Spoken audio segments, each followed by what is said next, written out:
दुर्गा सप्तशती का द्वितीय अध्याय आरंभ हो रहा है। महादुर्गा मैया की जय, सच्चे दरबार की जय। महर्षि मेधा बोले, प्राचीन काल में देवताओं और असुरों में पूरे 100 वर्षों तक घोर युद्ध होता रहा। उसमें असुरों का स्वामी महिषासुर था। देवराज इंद्र देवताओं के नायक थे। इस युद्ध में देवताओं की सेना परास्त हो गई और इस प्रकार संपूर्ण देवताओं को जीतकर महिषासुर इंद्र बन बैठा। युद्ध के पश्चात हारे हुए देवता प्रजापति श्री ब्रह्मा जी को साथ लेकर उस स्थान पर पहुंचे जहां भगवान शंकर और श्री हरि विष्णु विराजमान थे। देवताओं ने अपनी हार का सारा वृत्तांत भगवान श्री हरि और शंकर जी से कह सुनाया। वे कहने लगे, हे प्रभु, महिषासुर सूर्य, इंद्र, अग्नि, वसु, चंद्रमा, यम, वरुण तथा अन्य देवताओं के सारे अधिकार छीनकर सबका अधिष्ठाता बन बैठा है। उसने समस्त देवताओं को स्वर्ग से निकाल दिया है। वे मनुष्यों की तरह पृथ्वी पर विचर रहे हैं, यानी कि विचरण कर रहे हैं। देवताओं की सारी करतूत हमने आपको सुना दी है और हम आपकी शरण में आए हैं, इसलिए आए हैं कि उनके वध का आप कोई उपाय सोचें। देवताओं की बातें सुनकर भगवान श्री हरि और शंकर जी को दैत्यों पर बड़ा क्रोध आया। उनकी भौहें तन गईं, आंखें लाल हो गईं। गुस्से में भरे हुए भगवान श्री विष्णु के मुख से एक महान तेज निकला और उसी प्रकार का तेज भगवान शंकर, ब्रह्मा और इंद्र आदि दूसरे देवताओं के शरीर से प्रकट हुआ। फिर वो सारा तेज मिलकर एक हो गया और तेज का वो पुंज ऐसे दिखाई देता था जैसे कि जाजलमान पर्वत हो। देवताओं ने देखा कि उस पुंज की ज्वाला चारों ओर फैली हुई थी और देवताओं के शरीर से प्रकट हुए उस तेज की किसी अन्य तेज से तुलना नहीं हो सकती थी। एकत्रित होने पर वो तेज एक देवी के रूप में परिवर्तित हो गया और अपने प्रकाश में तीनों लोकों में व्याप्त जान पड़ा। जो भगवान शंकर का तेज था उससे देवी का मुख प्रकट हुआ। यमराज के तेज से उनके सिर के बाल बने। भगवान श्री हरि के विष्णु के तेज से उनकी भुजाएं बनी। चंद्रमा के तेज से दोनों स्तन, इंद्र के तेज से कटि प्रदेश और वरुण के तेज से जंघा और पिंडली तथा पृथ्वी के तेज से नितंब भाग बना। ब्रह्मा जी के तेज से दोनों चरण और सूर्य के तेज से उनकी उंगलियां उत्पन्न हुई। वसुओं के तेज से हाथों की उंगलियां एवं कुबेर के तेज से नासिका बनी। प्रजापति के तेज से उनके दांत और अग्नि के तेज से उनके तीनों नेत्र बने। संध्या के तेज से उनकी भौहें और वायु के तेज से उनके कान प्रकट हुए। इस प्रकार उन देवी का प्रादुर्भाव हुआ। महिषासुर से पराजित देवता उस देवी को देखकर अत्यंत प्रसन्न हुए। भगवान शंकर ने अपने त्रिशूल में से एक त्रिशूल निकालकर उन देवी को दे दिया। भगवान विष्णु ने अपने चक्र में से एक चक्र निकालकर उन्हें अर्पित किया। विष्णु ने देवी को शंख भेंट किया। अग्नि ने उन्हें शक्ति दी। वायु ने उन्हें धनुष और बाण दिए। सहस्त्र नेत्रों वाले श्री देवराज इंद्र ने अपने वज्र से वज्र उत्पन्न करके उनको दिया। ऐरावत हाथी से एक घंटा उतारकर देवी को भेंट किया। यमराज ने उन्हें काल दंड में से एक दंड दिया। वरुण ने उन्हें पास दिया। प्रजापति ने स्फटिकाक्ष की माला दी और ब्रह्मा जी ने उन्हें कमंडल दिया। सूर्य ने देवी के समस्त रोमों में अपनी किरणों का तेज भर दिया। काल ने उन्हें चमकती हुई ढाल और तलवार दी। क्षीर सागर ने उज्ज्वल हार और दिव्य वस्त्र उन्हें भेंट किए। इनके साथ ही उन्हें उनके दिव्य चूड़ामणि, 2 कुंडल, कड़े, उज्ज्वल अर्धचंद्र बाहों के लिए, बाजूबंद चरणों के लिए नूपुर, गले के लिए सुंदर हंसली और उंगलियों के लिए रत्नों से बनी हुई सुंदर अंगूठियां उन्हें दी। विश्वकर्मा ने उनको फरसा दिया और उनके साथ ही अनेक प्रकार के अस्त्र शस्त्र, अभेद्य कवच दिए।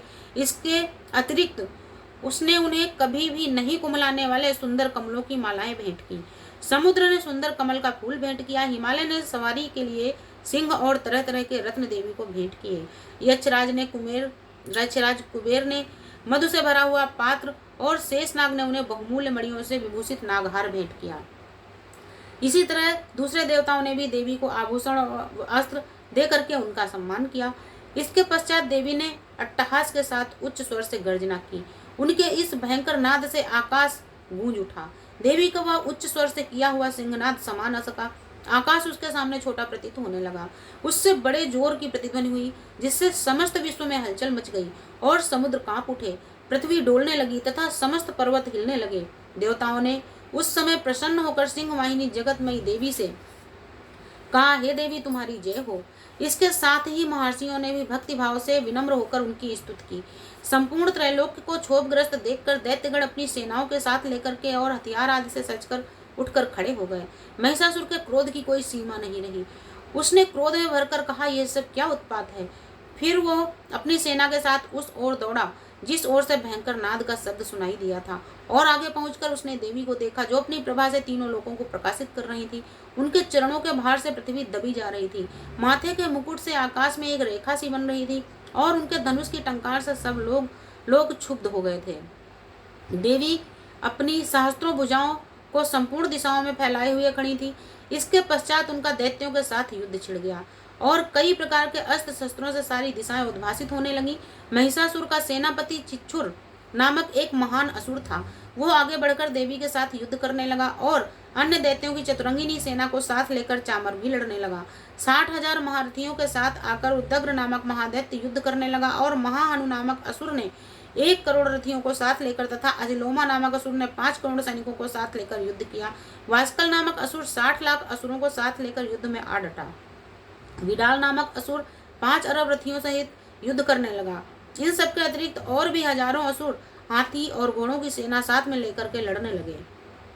इन सबके पश्चात महिषासुर करोड़ों रथों, हाथियों और घोड़ों सहित वहां पर आकर देवी से लड़ने लगा। वे सभी असुर तोमर, भिंदीपाल, शक्ति, मूसल, खड्गों, फरसों, पट्टिसों आदि शस्त्रार्थों के साथ में रणभूमि में देवी से युद्ध करने लगे। कुछ शक्तियां फेंकने लगे, कोई अन्य शस्त्र आदि। इसके साथ ही कुछ अन्य दैत्य अपनी अपनी तलवारें हाथों में लेकर के देवी की ओर दौड़े, उन्हें मार डालने का उद्यम करने लगे। मगर देवी ने क्रोध में भरकर खेल ही खेल में उन सभी के अस्त्र शस्त्रों को काट डाला। इसके पश्चात ऋषि और देवता देवी की स्तुति करने लगे और वे प्रसन्न होकर असुरों के शरीरों पर अस्त्र शस्त्र की वर्षा करती रही। देवी का महान सिंह भी क्रोध में भरकर दैत्य सेना में इस प्रकार विचरने लगा जैसे वन में दावानल फैल रहा हो।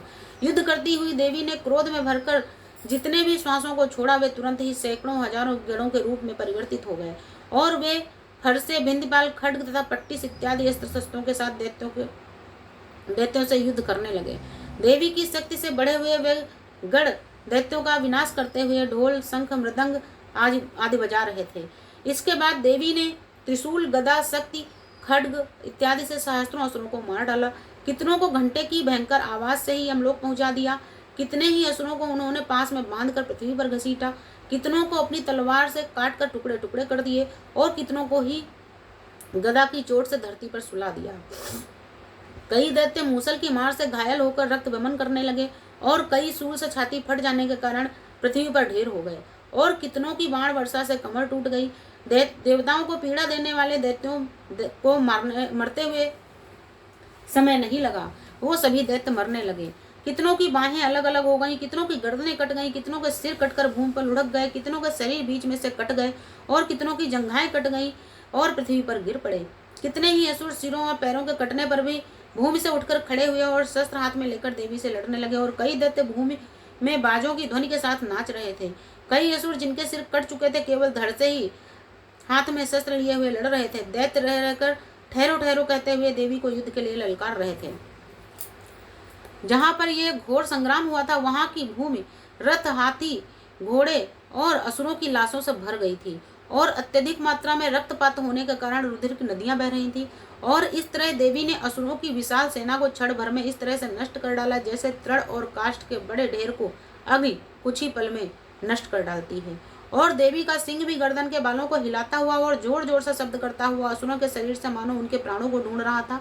वहां देवी के गणों ने भी जब दैत्यों के साथ युद्ध किया तो देवताओं ने प्रसन्न होकर आकाश से उन पर पुष्पों की वर्षा की। बोलो मेरी दुर्गा मैया की जय, सच्चे दरबार की जय। हे माता रानी सबकी मनोकामना पूर्ण करो। जय हो आपके